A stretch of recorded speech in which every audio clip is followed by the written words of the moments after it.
Hi Aquarius, mid-month of May 2025. Ito na po ang inyong reading. Kuha lang tayo ng ilang guidance, advice, messages na marahil kailangan nyo pong marinig ngayon. Aquarius, anong message para sa taong nakikinig right now? Anong mensahe ba yung kailangan nyo marinig ngayon? Message? Aquarius, mid-month of May, guidance for you. Minsan gabay po, ayan, kumpol na yan, mukhang, oo. Hindi natin pipigilan, mag-add pa po tayo.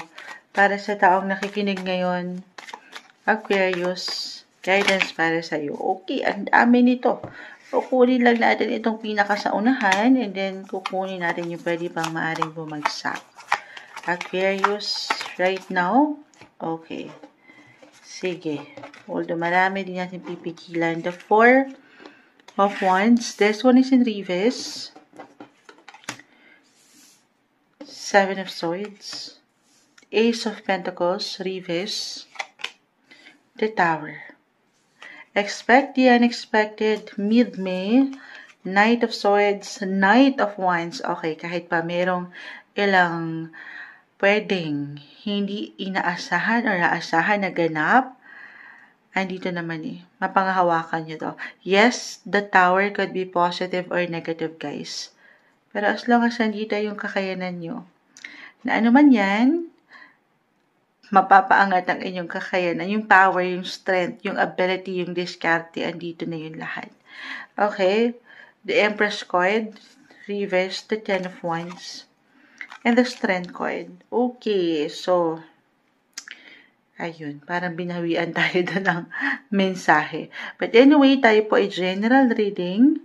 Siyempre pa, guys, kahit pare-pareho kayo ng sign as an Aquarius, magkakaiba po ang bawat isa. Just only take what resonate. The 10 of Wands, the Empress, then 4 of Wands, the 7 of Swords. Unang message ko, unahin na natin, the Knights. Kung saan kayo higit na parang pasulong, papunta, yung enerhiya, pagdating sa inyong buhay karera. Knights of Wands, Knight of Swords, trabaho, maging ano pa man po yan.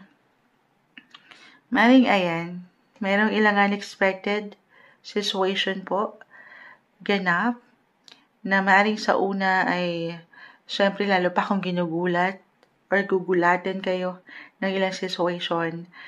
Very important, a reminder, a message marahil ito, una't huli, Aquarius, to stay flexible and adaptable.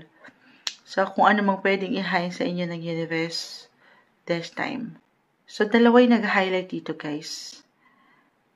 Actually, mapa-professional or personal relationships, especially love and family.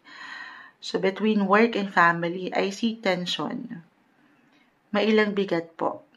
May ilang isipin, alalahanin na hindi ganun kadali. May ilang unpredictable, unexpected balita. Ayan, impormasyon or talagang may something na kakailanganin kayo or kakailanganin ng higit nyong focus. Okay? Pero again, kakalma tayo. Okay, huwag kayong magpapabigla-bigla sa bawat decisions or actions nyo. Yes, sabi ko nga, could be positive or negative. Mapangahawakan to, yes. Claim na natin yan. Lalo pa, baka naman sorpresa to. Oo. Na kung saan magugulat rin kayo. Paano yung gulat, Moonchild? Hindi. Maaaring may ilang changes sa trabaho or sa pamilya, sa inyong buhay tahanan. Baka magsabay ang ilang sitwasyon at dito kayo mahirapan para sa ilan sa inyo. Siyempre naman, if this is between work and family relationship, parang ang dami, sandali, parang hindi ko kakayanin to, Moonchild. So, isa-isa lang. Isa-isa lang. Take it easy. Don't be too hard sa iyong sarili. As long as nandito yung focus, as I've mentioned, yung attention, yung power, yung strength, kakayanin to. Pero yung strength card, this one is in reverse. The 10 of Wands, minsan okay lang, ibaba mo muna yung ilang dalahin mo. Okay lang na mag-pause. It's okay to recharge your energy. The Strength card, isang indikasyon na baka napapagod ka na or baka pagod ka na sa ilang isipin na ito. So, hindi mo kailangan dalhin lahat yan all at once. Kahit mamisan, parang nagsasabay ang mga situation or ilang ganap na ito. Pahingi rin, okay? Kasi kapag masyado tayong maraming dalahin, hindi natin masyadong nakikita yung pagkaklaro or yung liwanag sa situation, 'di ba? Pero kapag nakapag-recharge ka, nakapahinga ka, nakatulog ka ng maayos, na-i-charge mo ang baterya. Physically, mentally, emotionally, hindi po isang medical advisor ang Moonchild, pero kapag 'di ba, nare-refresh tayo Refresh kapag nakaka-recharge ka. Okay, yun lang naman. Di kailangang laliman. But you have to be ready sa ilang possibility na ito, Aquarius. Ready and aware, alert sa ilang bagay. Okay, gaan naman kasi baka merong ilang unexpected. Be flexible. Pangatin yung flexibility and adaptability sa situation. Kung mag-alala, ito naman ay temporary. Yes po, everything is temporary, guys. Pwede itong mabago. Kung ano man pwedeng iangat sa inyo ng universe, hindi man kagaanan for some. Huwag kayong manatili dyan. Huwag niyong isipin na dyan na lang forever.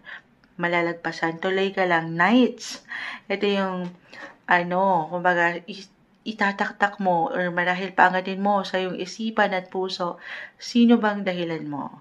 Okay, kung bakit kailangan mong manlaban, kung bakit kailangan mong magpatuloy sa kabila nung parang medyo ilang tension dito.